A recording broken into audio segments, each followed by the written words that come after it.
to order. Thank you. It is 2:02, 14:02 for us 24-hour military kind of folks. Do we have anybody from the public on the call, guys? No? Alrighty, so we're going to skip right over to the consent agenda, and then Colette, so that you know, there were some errors or miscalculations on the monthly financial update. So we're going to strike that. You probably caught it. I'm wondering. You probably caught it.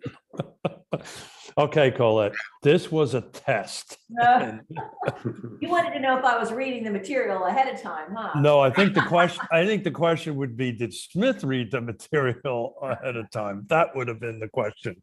So look, so then what we're going to do is have the draft minutes from February meeting. So Colette, have we made any errors in that? Not that I'm aware of. Christine is shaking her head, so the answer is yes. There's one small misspelling. I already brought it to Ian's attention. That'll be corrected. All righty. Substance of edits. Okay, great. Anybody like to make a motion so we can adopt them and move on? So moved. All right, thank you. Thank you, Greg, for the second. Simple show of hands. All in favor say aye. Aye. Thank you very much. All righty. So we're going to move into item number 4, which is the in-person event update. Apparently Stacy and Ned are at a county budget session, so they're not going to be able to join us today. Thank you, Margaret, for joining. Sorry, I'm late. No worries. We just assigned out some volunteer work for you, but you'll find out about it later. So Ian, the floor is yours, sir. Yeah, hey everyone. So just wanted to give everyone a quick update about sort of where the events committee is sort of heading in fiscal year 23. So we've been working from pretty much January to try and prepare materials and sort of theme for an in-person event that we're hoping to have in December of this year. Basically the only holdup, and I think I've probably alerted you guys about this before, but we're still waiting on the Omni to allow us to get the same quote that we had for the 2020 event, which never happened, but is much more reasonable. And the sort of the reason for that holdup is because we're not having any rooms filled at this event. They need to wait for a certain % of rooms to be filled to then offer us just the conference room and the breakout rooms that we'd be using. But I guess, so the sort of the committees, we ended up, creating a theme called Coming Back Home. We have a variety of different topics that we brainstormed. I'd be happy to send that out to you all.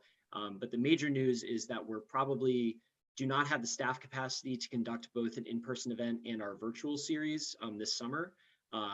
So, and we can speak more to that a little bit when we get into the projected FY23 budget. But what we did was we ended up submitting an application to Virginia Housing for an event sponsorship grant for $15,000. So that'll sort of be our starting point if and when we hear back from Virginia Housing and they approve our application and say, okay, we are going to be aiming, that sort of will be our official, I guess, starting gun, even though we've already been preparing in the background. But I guess the details of the date, we're still trying to get a date in December 2022. So we're waiting to hear back. The first Friday, basically, that opens up in December. That's sort of where we'll go. And I think the last available one, I think it won't be too close to Christmas. I think the 17th might be the last day that we're even considering. So yeah, that's kind of where we're at. And I'd be happy to send out the materials for that. We're still holding off. We created sort of a skeleton outline for events and possible speakers, but before we didn't want to get too involved in the planning before we'd really heard back from Virginia Housing and sort of where we're standing now. And I believe that grant closes at the end of this month. So we'll hopefully hear back from them. Well, I don't know, Christine, in May, does that sound sort of? It's usually pretty reasonable, 30, yeah. 45 days. So yeah, that's the events committee update. And I hope I hit everything that Stacy would as well, but yeah. Any questions for Ian? As far as the speaker series is concerned, did we establish a cost per per event? I know we discussed this at a previous executive committee meeting. I realize there's a staff issue, but did we figure out how much the cost was per series? Ballpark. Anybody? No? I haven't. I'm looking to Ian to see if he did that. No, I did haven't, not I do don't that. have that figure. I could look into that, Keith. The reason I bring it up is, was there discussion in the committee that they felt that speaker series was helpful and well attended? We did pretty Oh, good, yeah. I think, on that. Okay, great. So if it's a matter of money, it's not a matter of money, it's a matter of No, staff. I think it was more, the virtual series was a fall and a spring. We were doing them 2 times a year in lieu of this in-person event. And we didn't want to be planning for both virtual and in-person at the same time. And so the decision was made, we want to put all of our eggs into that in-person basket and make sure that staff isn't pulled in 2 different directions to put on different events at the same time. I think that's the only decision that was made. I think financially, we can't really make it work through June of this year. And so rather than holding like a partial summer series, it's really a fall series we would be planning for anyway. And so I think in person makes more sense. I don't disagree with that. I'm in favor of in-person, but they seem to have been a success. And so what I'm hearing is that it was not necessarily a fiscal, but a human resources concern. Okay. And any other questions on this subject? I All can right, just cool. add, Ian, I think you stated this, but I can just add that that committee is looking at the same structure of what would have been the 2020 summer in person. So with an evening event the night before for, the keynotes and the partnership and potential funders, and then the full day event on the Friday. So it'll be a little bit different than the one we successfully held in 2019. Okay. If no other thoughts or comments from anybody else? All righty, so we So will. Go ahead, I'm sorry. sorry, it'll just be really quick. I just think that we should compare how we do with the in-person one to the virtual ones, because I personally think that virtual expands your group who can attend so much more that that it may not be something that we want to just put aside totally. So Yeah, and I completely agree. I mean, I don't want to speak on behalf of Stacy, but I think sort of this is a context, like a scenario driven, specific type of decision. Like we're thinking about not only the amount of staff time that remains for this fiscal year, but also anticipated staff time for the first half of the next fiscal year. So I think that the speaker series, I don't think they're not been forever. Like that's not sort of the decision that the committee made at all. But I think just because this event hasn't happened now in, I guess, 3 years, right? Because, it's going to be a bit of an undertaking to develop and implement it well. But I would hope that we would, return to those, because I agree with you. And I don't necessarily think those are even just a pandemic era thing. I thought that they were really helpful because a lot of folks just tuned in from their desk at lunch. And that's really, Well, yeah, we've moved into a hybrid world. It is a new world compared to what we've originally did it. And Margaret, thank you for bringing that up, because I really think we should figure out a way to do this, even if we have to outsource human resources to do it, and raise a capital and so forth and so on. So I think if I hear Ian right, I don't think it's off the table. It's just we're trying to recalibrate it a little bit, because I think it's super. It's the one thing that I hear from folks that are not in this space directly, that they were very helpful, right? And so I'm sure that we will not put them to the side altogether. All righty. Any other thoughts or comments on that? All righty, good. We're picking up a little bit of time here.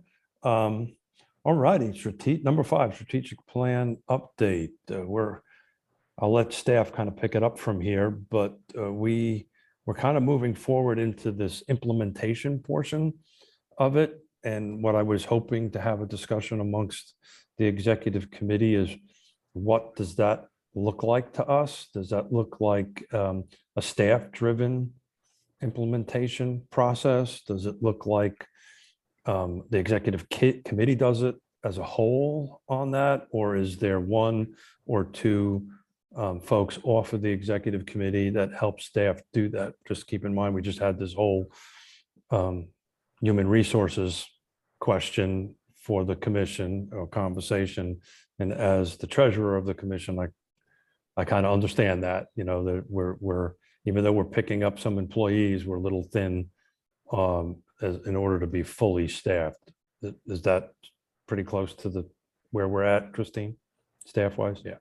Yeah, I mean, if just everybody recalls from the P&L, the portion of the P&L that's correct is we ran on a really lean budget. It's FY22. So we're really close to being at budget by the end of the fiscal year, and want to make sure not to go too far above and beyond that, because then that eats into our FY23 funds, which we'd prefer not to do.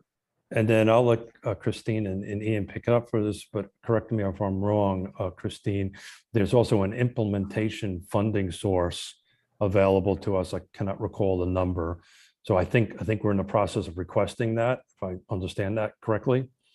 And do you want to take this, or do you want me to answer? I mean, you can start. I mean, I feel like you did this. You got it. Yeah, so as a part of the scope of work for our current strategic plan, it does include mapping out an implementation plan. And so they've asked us, do you want to just do this as staff, or do you want to pull in members from your board? And this is just a work session, pushing up sleeves and saying, here are all of the strategies. Here's where we should fit them in a timeline so that they're all accomplishable within that 3 to 5 years. After this plan is completed and we submit an approved strategic plan approved by the partnership to Virginia Housing, we can then seek reimbursement for the cost, the grant money that we received. We are then eligible to apply for a tier 2 grant. And a tier 2 grant is up to $25,000 to help dig into one of your strategies and create a very detailed plan in how to address that. It can be anything from, you know, sustainable funding to how to create a good benchmarks and dashboard for tracking housing. It can be any of the ideas we've talked about. We can get consultant support through that application, but you can't have a tier 1 and a tier 2 grants simultaneously. So we have to finish the first one. We can then apply for the second one, which will probably happen, you know, after July 1. And what's the maximum amount that we can ask for? It's 25,000 with 12,500 of that towards a consultant and 12,500 of that towards the staff time to create that plan. And Christine, I believe when we're talking about potentially assembling an implementation committee, if I remember correctly, that is like a work session type responsibility. It's not going to be an outstanding regularly meeting committee, right? Yep, correct. Okay. And do we have I know in our preparation for this agenda, we discussed this, but it might be helpful to share the expectation of time on that if we decide to do this as a group or individually. Yeah, when I did this previously, it was a 4-hour work session, but that was for a different organization. I would assume it would be something similar. What Chris said from Spark Mill is it's actually more efficient if you can be a little bit more nimble rather than having 7 or 8 people at the table moving Post-its around and timelines around. Have 2 or 3 that can sit down and dig in and then bring that draft back to your steering committee. So any thoughts, folks, on how best to proceed?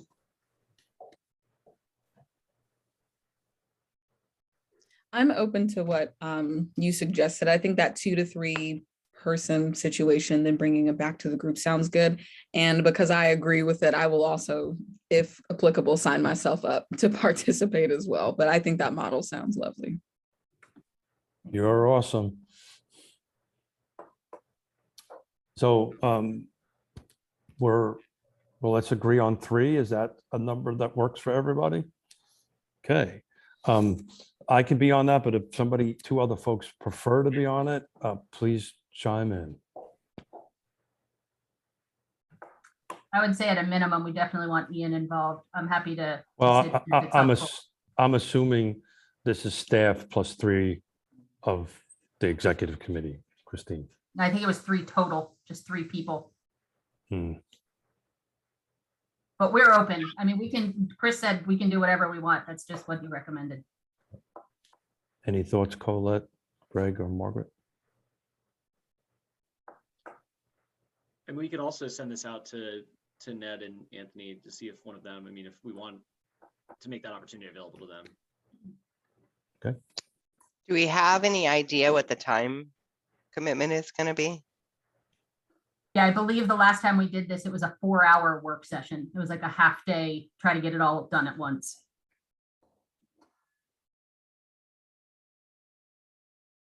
Can you, I also can you- assume, Margaret, I assume we can split that up as it's convenient for the group that's working on it. That's just what it was previously when I've done a tier 1 grant with Virginia Housing before. I'd be happy to do it. Right? You were going to say something? Every time I do this, I tell somebody to hit me. But nobody does. They never hit me. Well, we like you too much. We will not do that.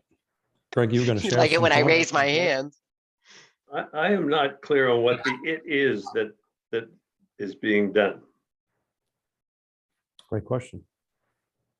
Anybody want to jump on that? Christine?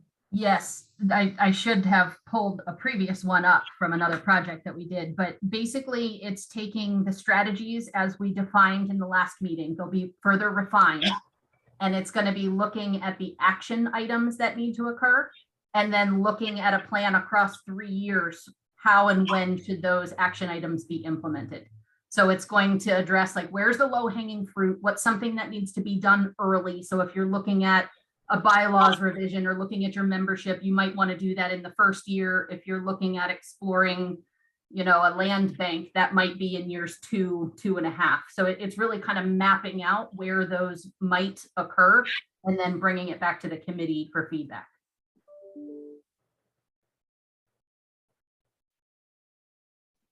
So if we want to keep it tight, and we've kind of agreed at 3, it looks like Margaret and Shelby has agreed. I will bow out of that, so it stays small. So do we all want to agree that this is what our implementation committee looks like to bring back to the executive committee to discuss and take action on? Is that agreeable? I don't think this is an action item. Excuse me, folks. I don't think it's an action item. I think we just do a simple consent. I gotta believe he means 3 active participants. So if Ian's going to be an active participant, he's one of the 3. If he's staff recording it, then he's not one of the 3. That was my thinking also, Greg.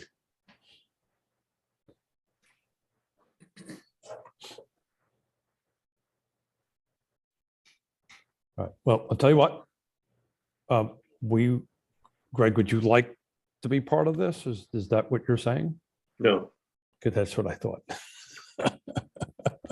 Colette, how about you? That's what I thought. So I think we've made it. We've made the team together. So thank you. And what I'll do, Ian and Christine, I might pop in and out of something like that just to offer my 2 cents during it as the chairperson, which you knew I was going to do anyway. So anyway, great. So seems like we got consensus. Thank you, Shelby. Thank you, Margaret, for agreeing to help us out here. And any other comments as far as the strategic plan? Any other updates we have to give on that, Christine, on the strategic plan? Okay, great. All righty, fun stuff. Budget, money. Yay, number 6. Seems like we've been consistently talking about this for a couple of years. Maybe the next chairperson will be better at it than I to go ahead and do this. But it has me and Ned on that, but I think I'm going to let staff pick that conversation up and we'll add to it as we move along. Anybody want to tackle this from staff's perspective? Sure, we can. Page 5 of the packet, would you guys prefer if I pull it up so we're all looking at the same thing at the same time? Please. Can you see my screen? I'm going to zoom it in. No worries. All right, so this first column was what we originally projected for the FY22 budget when we were having these discussions last spring. And so we had talked about splitting up some of the contribution between the private sector, asking for, public sector, asking for direct contributions from both the private and the nonprofit sector. I'm sure you guys can recall that there was quite a bit of feedback that these contributions were a little bit outsized compared to other membership dues or fees that the organizations were paying to join elsewhere. And then late spring last year, we decided to kind of pivot and put in a local government request to all 6 of the local governments. I am excited to report that the RHP funding is in all 6 of the draft budgets, 3 of which have already been approved. So we are very hopeful that we will receive the full $50,000 from the local governments for our budget for FY23. So FY22's actual is when we decided, let's go with a very lean budget for this year and plan for better revenues for FY23. So the third column is FY23.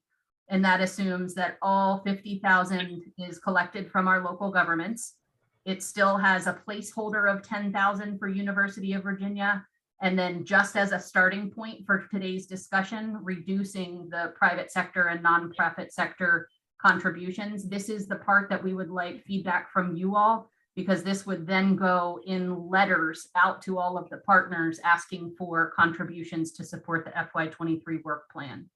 This 68,000 that you see at the bottom, if you get to page 6, this was determined in working with the chair and the co-chair and staff to kind of guesstimate our best guess on what would be a reasonable budget in order to accomplish all of the things that we want to for FY23. So these are our line items that got us close to that 68,000. So I think the discussion for today is, do those contributions for UVA, private and nonprofit sectors seem reasonable? And if so, we have a draft letter included in the packet beyond that, that we would send out to all of the partners, showing the accomplishments of the previous fiscal year, the goals for next fiscal year, and the breakdown of the funding, the budget that we are requesting to see if we can get contributions for next year. So the only thing I would add to this, and Christine, correct me if I'm wrong, this is just more of a stopgap funding for 2023, part of, I think, the strategic plan, and part of what this next steps will be, or implementation portion of it, is to look at a more regular membership-based scenario for 2024 going forward. So I don't want folks to think that this is going to be the norm going 23, 24, 25, 26. But what this does is this gives us the 12-month runway for us to go ahead and come up with what we've been discussing for quite some time. And my suspicion is one of the top items on the implementation will be creating some sort of model for membership to the RHP. But I just wanted to get that out there before anybody started asking questions. Anybody have any questions, or comments, or concerns? I've got a couple. Okay. Help me understand why those 4 private sector organizations. Currently, those are the private sector organizations that are members of the partnership, of the 21 member board. So the nonprofits and the private are only members of the partnership right now. I think that's what Keith was alluding to, is we had discussed needing to look at our membership and look at, as a more sustainable way, we could probably have much lower costs if we opened it up to many more private and nonprofit partners.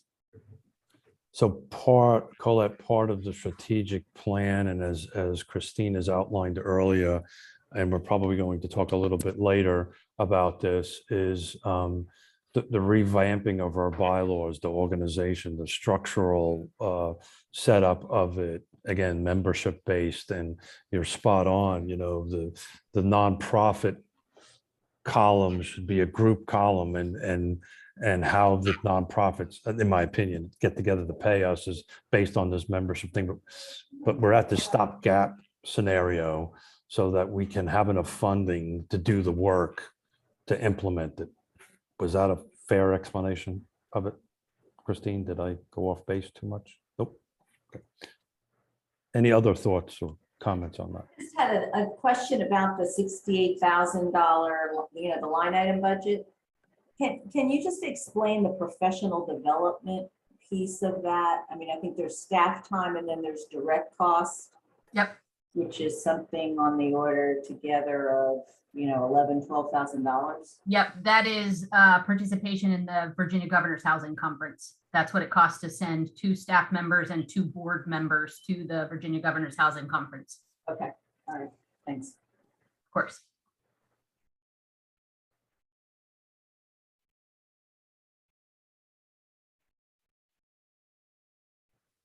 Keith, you're muted. Thank you. Colette, if I heard it correctly, I believe you said you had 3 questions. No, that's it. Any other thoughts, comments, concerns? I think this goes without saying, but I'm going to say it anyway. This is separate from funding that would need to be raised in order to hold the in-person conference. That we're seeing as a standalone event, and all expenses for that have to come from separate sponsorships and contributions.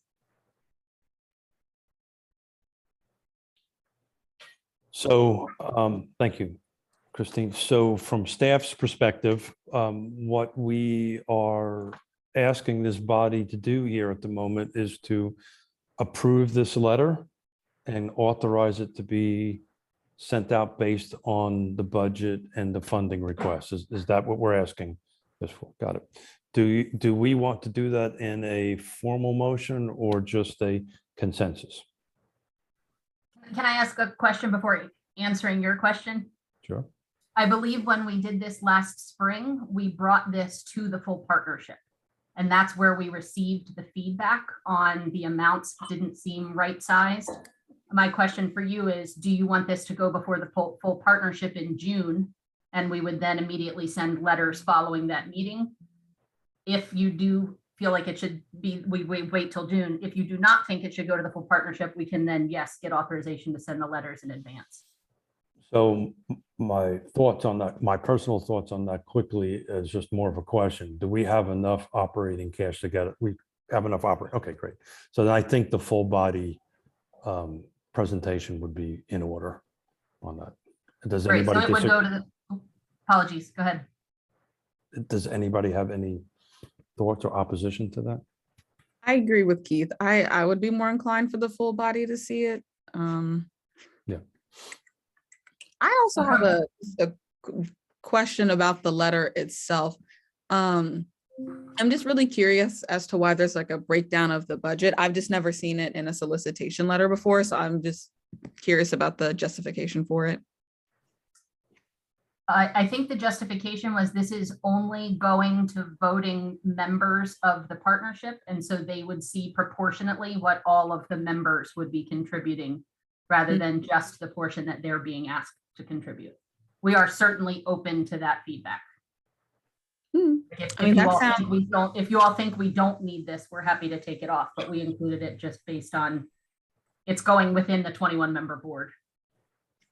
I mean, I can definitely see that, you know, I see that my partners are giving XYZ. Let me make sure I pull my weight. So I can see that. I'm indifferent towards it. I was just curious.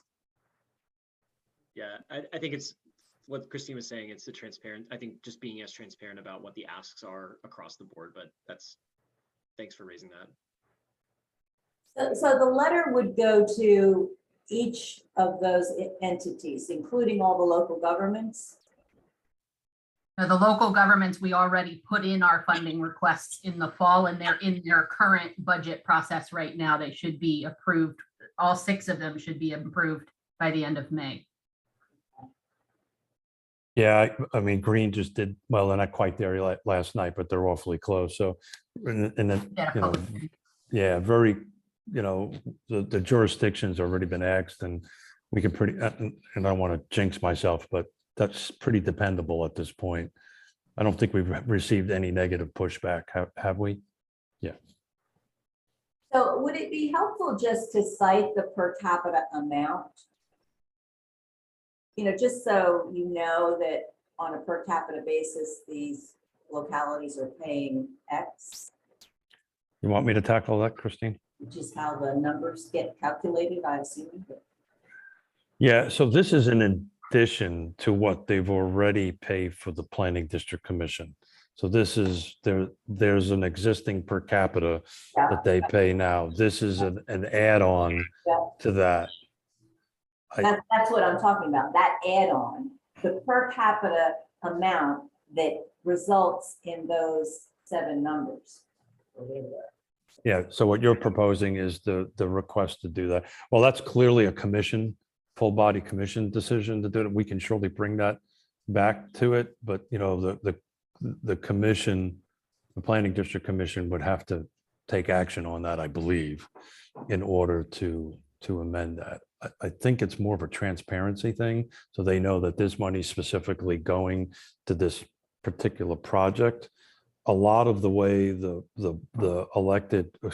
governmental bodies work, it's a lump sum. There's not really dedicated to anything in particular, right? Correct me if I'm wrong, Christine. I'm going from almost 11 years of being on it. This is very laser focused to one program. And I just think the transparency makes a difference as far as the elected officials go. Does that make, Yeah, Colette, can I ask a clarifying question?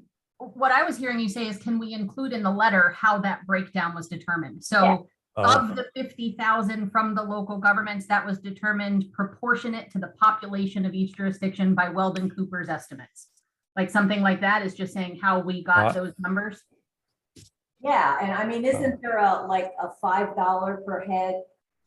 No, this was actually determined by $50,000 and then prorated proportionately on population. We didn't do a sense, we didn't do like a certain cents per person, like we do our per capita for the PDC funding. Okay. so I apologize, Colette. I thought you were talking about upping the per capita. Yeah, that's, okay. I thought somewhere I read that it said it was on a per capita basis, but maybe I'm. 68,000 is requested through per capita contributions from local governments. Yeah, per capita. Yeah. Yeah, let me revise that sentence to make it abundantly clear that it's proportionate to population in each jurisdiction. Okay. I think that's a really fair bit of feedback. Thank you. So going back to my original question, Christine, do we need to take a formal action on this? I think your formal action would be, we recommend this funding to the full partnership for their approval. With your edits?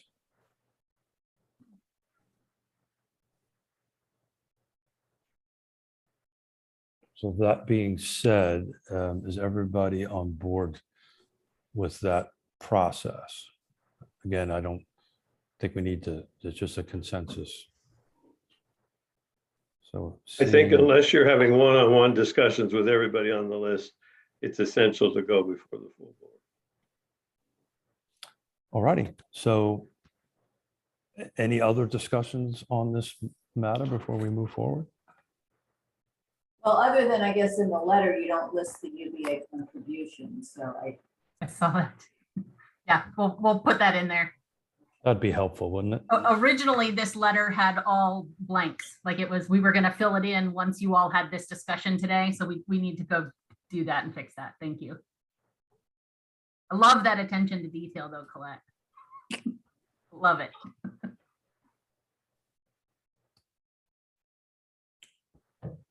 Anything else, folks?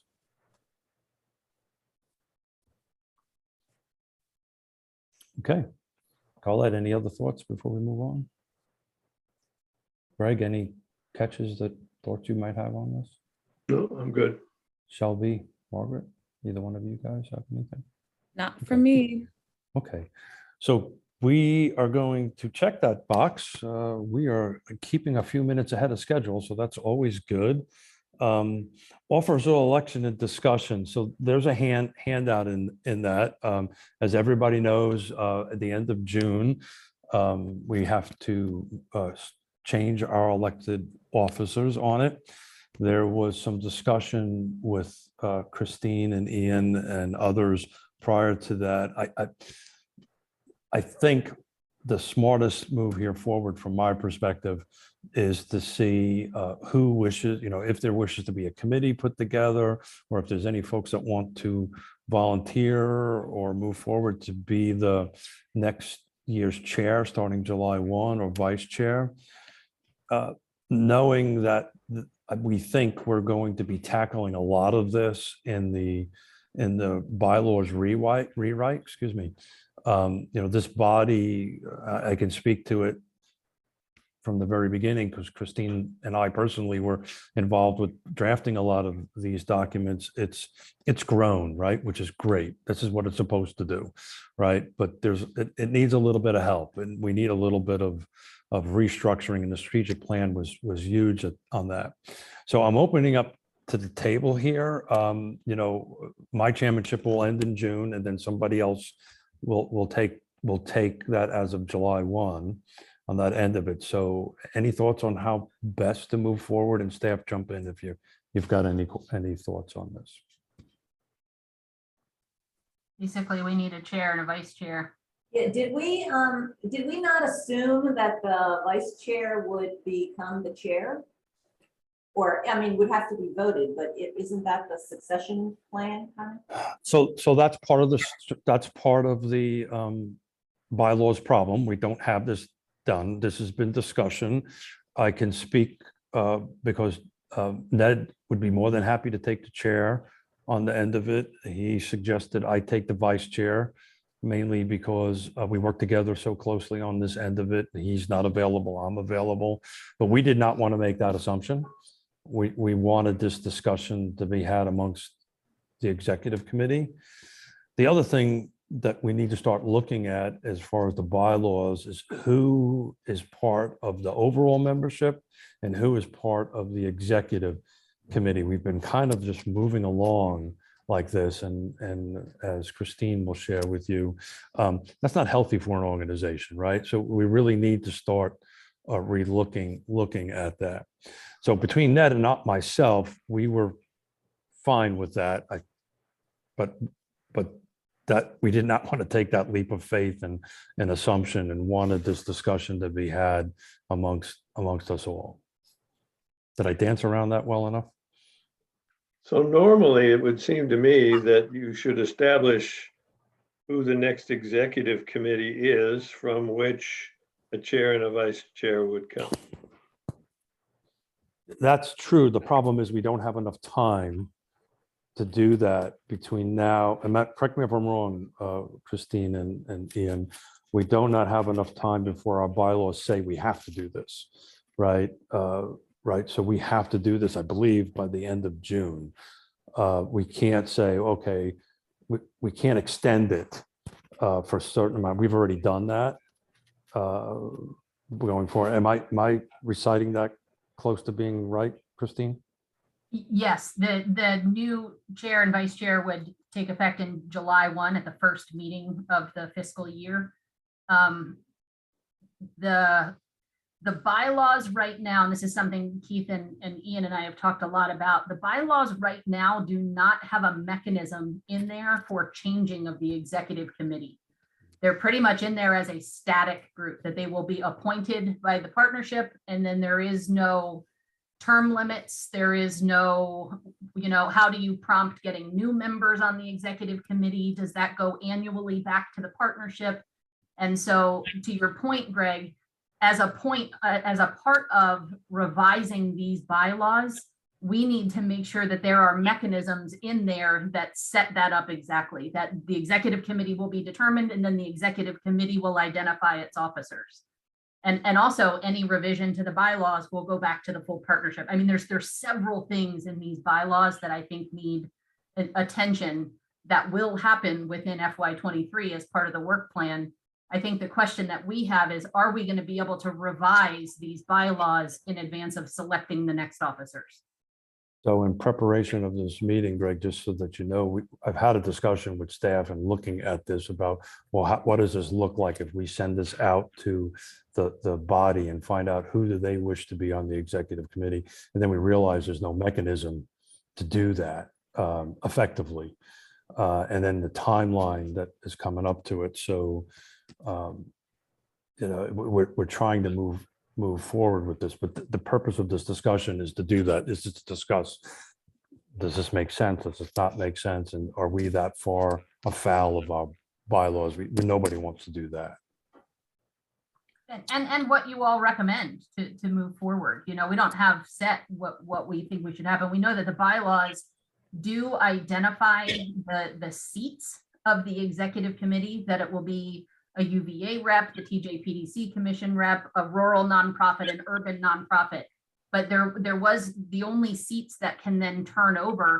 There's nothing that states what prompts that turnover. And so we talked about, it's really important not to have a static executive committee. But right now there is nothing written in the bylaws as to how to get that turnover so that you have new people to choose the officers from.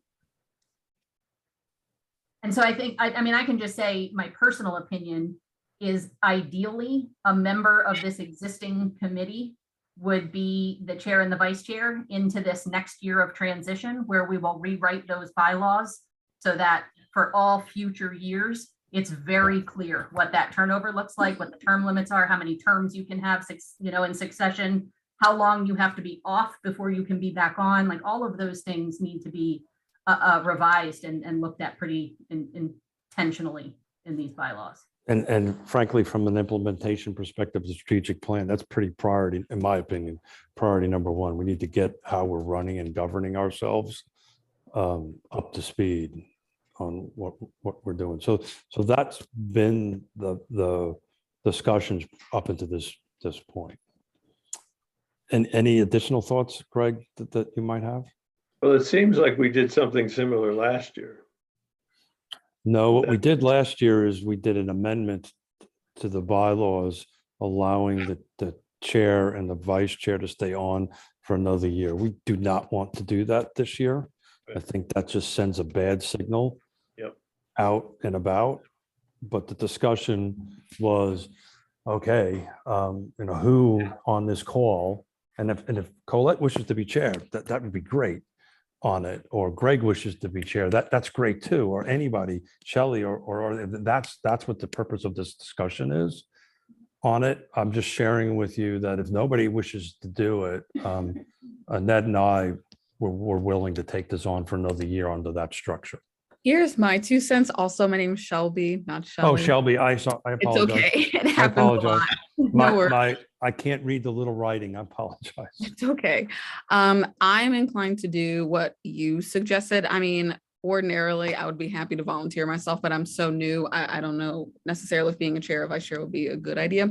So I think if you and Ned were to swap, and then we spend the next year, come up with a protocol so that we can govern ourselves appropriately, I think that is the best course of action, but that's just me.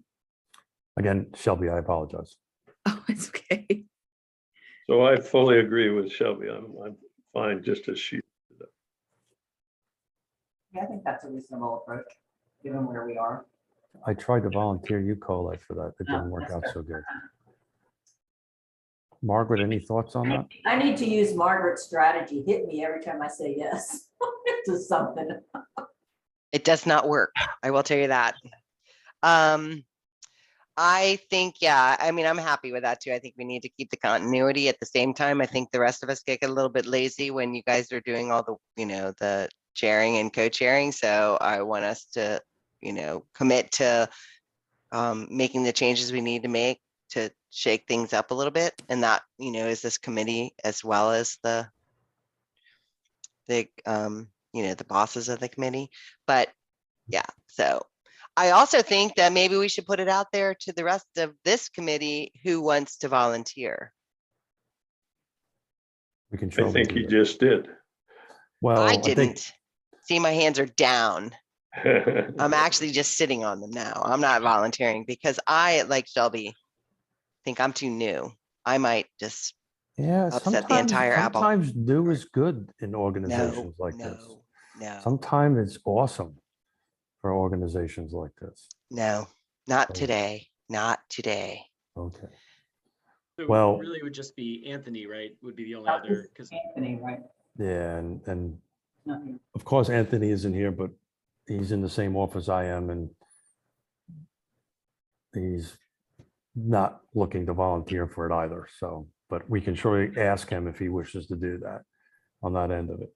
So on that item, Christine, is there any further that you need from us at this point? Is there some?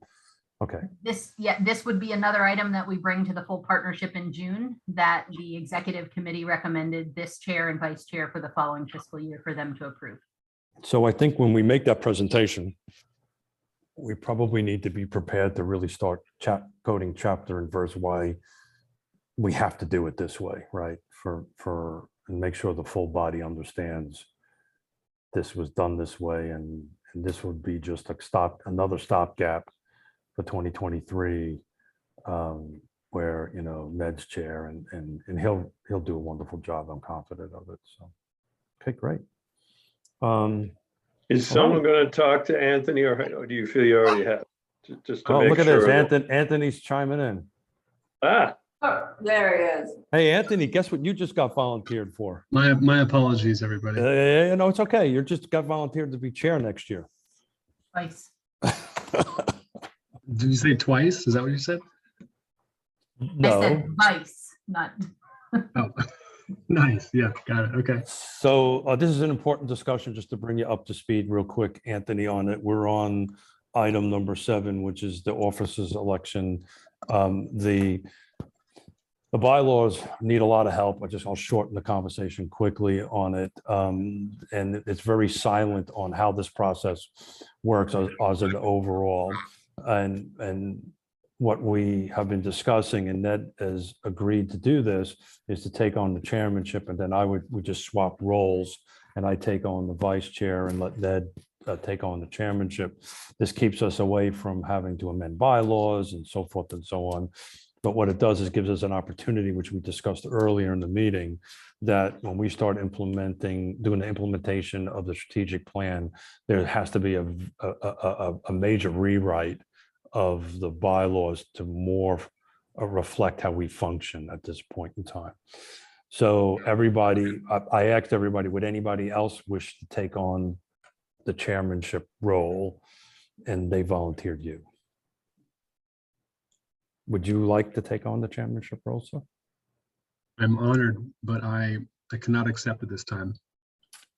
No, and I have full faith in you and Ned continuing leadership. So thank So you. there was a whole smack thing going on here that you totally missed, but we'll talk about it offline Okay. a little later. All righty, so Can I just add, so that would mean that if in rewriting the bylaws, we come up with a scheme of, you know, the vice chair should be the successor to the chair, provided they're doing a good job, et cetera. We would have to be clear that it would be an exception to the current incumbents, because that would mean that Keith would become chair again. no, it won't. Follow me? No, it won't. No, it won't. No, I know you won't, you don't want to do that, but in No, I hear you, Yeah. Colette. Yeah, You're yeah, right. yeah, I think yeah. that's right. Because if Keith becomes vice chair, Yeah. then by that logic, he would then become chair again. Yeah. Right. I understand what you're saying. No, my suspicion is the whole bylaws will end up, a committee will get appointed, we'd have to reach out to the full body. You know, I think personally, I think the first step is figure out who the executive committee is long in advance of that, right? And then reach out to everybody that's part of the membership and say, is this who you want to be on the executive committee?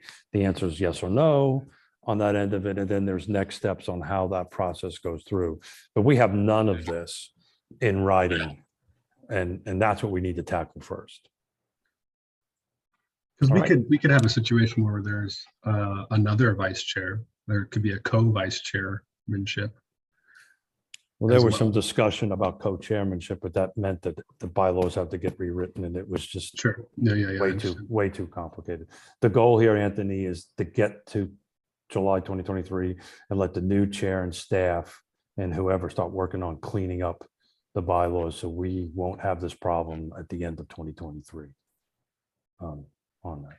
I think it's keen that in this next fiscal year, we relook at the makeup of the executive board, both the makeup and the individuals. I'm prepared to step off if someone, appropriate in my sector were to step on, for example.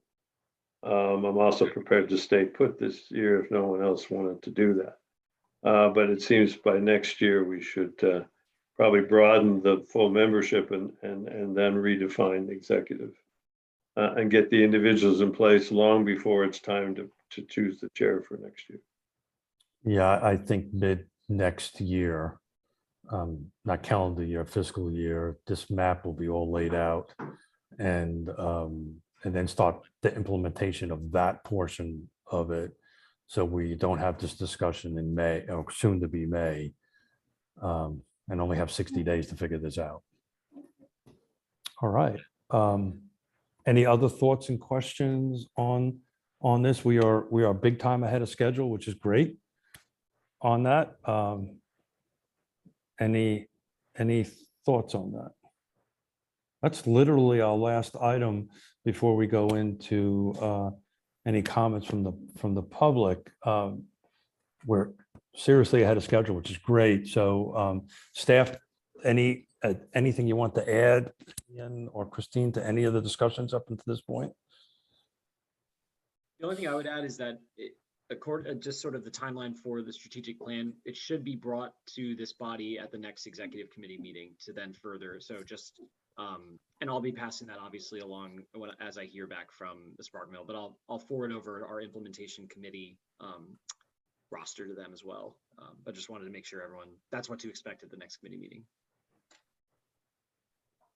Anybody else have any thoughts or comments? A little side note, Ian, can you hang on with this so we can talk about the 2020 presentation that we're gonna do, and just map that out? You might want to share with the committee on what we were awarded, or whatever the terminology is to do presentation that we're doing. Yeah, Keith will be giving it's the Housing Forward Virginia, which is an organization. They are putting on a conference in Newport News next month, I believe, called the Housing X Conference, which was, there was a mini version of it at the Governor's Housing Conference. But I forget what the exact name of the presentation. It's like a 6-minute. It's a 2020, right? You have to give 20 slides within 20 minutes, and I can't even say hello in 20 minutes. So this is going to be interesting. So we'll, but so we'll be giving that presentation next month at the conference. So I think Margaret smacking upside of the head will happen regularly during that 20-minute conversation. Next slide. All righty. So we're getting the word out, which is great. Great news. All righty, guys. So thank you for Anthony for joining us. Just enough time to wrap the meeting up. Perfect timing. Well done, sir. And Shelby, I apologize again for mispronouncing your name. And it is a couple minutes to 3. If I don't hear any opposition, I'm going to say we're adjourned and say goodbye to everybody. And Ian, and I don't know if Christine needs to stay on, but okay, great. If you can stay on, I appreciate it. Thank you.